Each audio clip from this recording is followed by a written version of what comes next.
Kanali Pengo hata hivi karibuni akiwa na umri mkubwa hivyo alivyokuwa na akiwa mzee sana, tunakumbuka alitoa statement wakati wa sakata la bandari yetu, na akashangaa ni kwa nini kwa miaka 64 kwamba sisi wa Tanzania hatuwezi kuendesha bandari.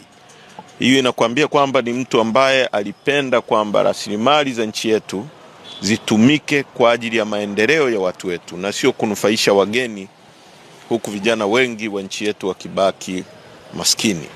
Deni kubwa tulilonalo wote, kuanzia watumishi wa umma, waandishi wa habari, viongozi wa dini, kila mtu katika nchi hii, ni kuifanya nchi hii iwe sehemu salama ya kuishi, kwa maana ya kwamba kuhakikisha moja, tunapigania haki itakao tuletea viongozi wazuri watakao simamia rasilimali nyingi tulizo nazo zitumike kubadilisha maisha ya watu. Tukiwa na haki, tutakuwa na haki kwenye uchaguzi, tutakuwa na haki kwenye mahakama zetu, tutakuwa na haki kila sehemu. Hiyo haki itatusababisha sisi tunapoenda kuchagua viongozi, tutachagua viongozi wanaowajibika kwa wananchi, na hao viongozi wakati wote watakumbuka kwamba sisi tumewekwa hapa kwa niaba ya wananchi, na tuhakikishe tunatumia rasilimali nyingi tulizo nazo kubadilisha maisha ya watu. Kwa hiyo deni kubwa alilotuachia mzee ni kuyapigania yale aliyoamini. Huyu ni mtu ambaye ametoa kauli akiwa na umri wa miaka 80 kitu, anazungumza kuhusu bandari kwamba huu ni urithi wa watoto wetu. Anazungumza kuhusu rasilimali za nchi yetu. Ni mtu ambaye ametoa kauli mpaka mwisho, anasema lazima watu watendeane haki. Kama hiyo microphone ya kwako, mimi nisitumie mabavu kuichukua kutoka kwako, nijue hiyo ni ya kwako na niiheshimu kwa sababu ni ya kwako. Kwa hiyo haya ndio deni kubwa lilotuachia, na hili haliwezi kufanikishwa na watu wachache tu. Lazima watu wote wapiganie hili jambo. Lazima viongozi wa dini watimize wajibu wao, waandishi wa habari watimize wajibu wao, wasomi kwenye field mbalimbali, wanasheria, madaktari, walimu, kila mtu atimize wajibu wake kuhakikisha nchi hii inakuwa sehemu bora zaidi ya kuishi. Na tunaweza, kuna nchi ndogo tu ambazo zimetutangulia ambazo tukijipanga vizuri tunaweza kuziovertake kwa kupata uongozi ambao unawajibika kwa wananchi.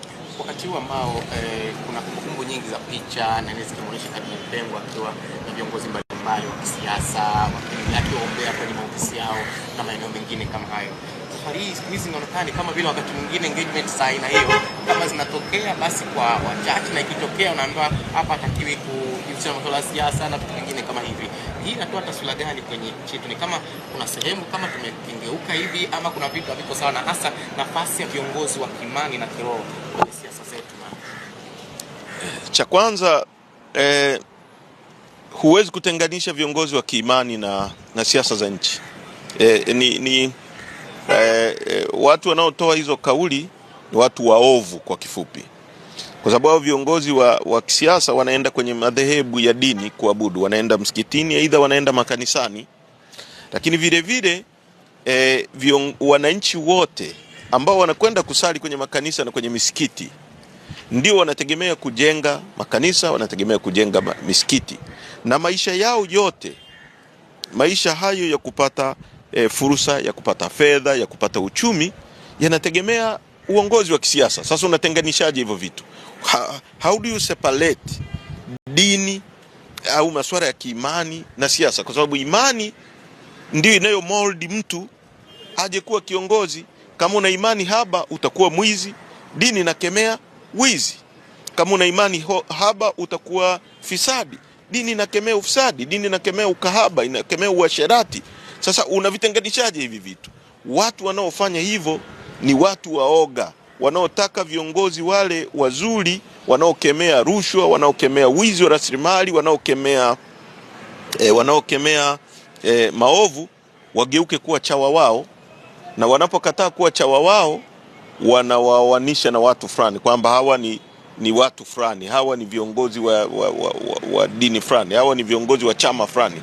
kitu ambacho sio kweli, kwa sababu kazi ya viongozi wa dini ni kukemea uovu bila kujali huyu anaoutenda ni nani, bila kujali, kwa sababu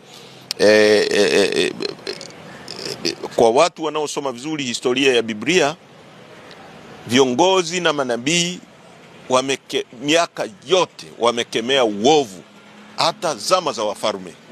Mfalme Daudi alipomchukua mke wa Uria, alikwenda nabii Nathani kumwambia kwamba kuna jambo limetokea, na mfalme Daudi akasema huyo ni nani aliyechukua, sababu alimwambia kwa mafumbo kwamba kuna mtu alichukua kondoo wa mtu akamchinjia mgeni wake, na yeye alikuwa na kondoo wengi, akamwambia huyo mtu ni wewe. Na mfalme Daudi akaregret sana, na imekuwa hivyo. Wafalme walioteuliwa zama za Israeli tunaosoma Biblia walikuwa anointed na viongozi wa dini. Kwa hiyo hakuna namna unaweza kutenganisha hivi vitu, kwa sababu ni vitu ambavyo vina work hand in hand. Na siasa lengo lake ni kusevu wananchi, dini au madhehebu ya dini zote lengo lake ni kusevu wananchi. Unatenganishaje? Kuna minong'ono ambayo inazungumzika ya kwamba chama chenu na kanisa Katoliki ni kitu kimoja. Unazungumziaje? Hii inatokana na kauli za Chadema pamoja na Askofu Ruwaichi. Unazungumziaje minong'ono hii? Sisi na madhehebu yote ya dini ni kitu kimoja. Madhehebu yote kabisa. Chama chetu kina kila mtu kutoka kwenye kila dhehebu, na kina watu ambao hawana hata dini. Kwa sisi na madhehebu na Watanzania wote ni kitu kimoja.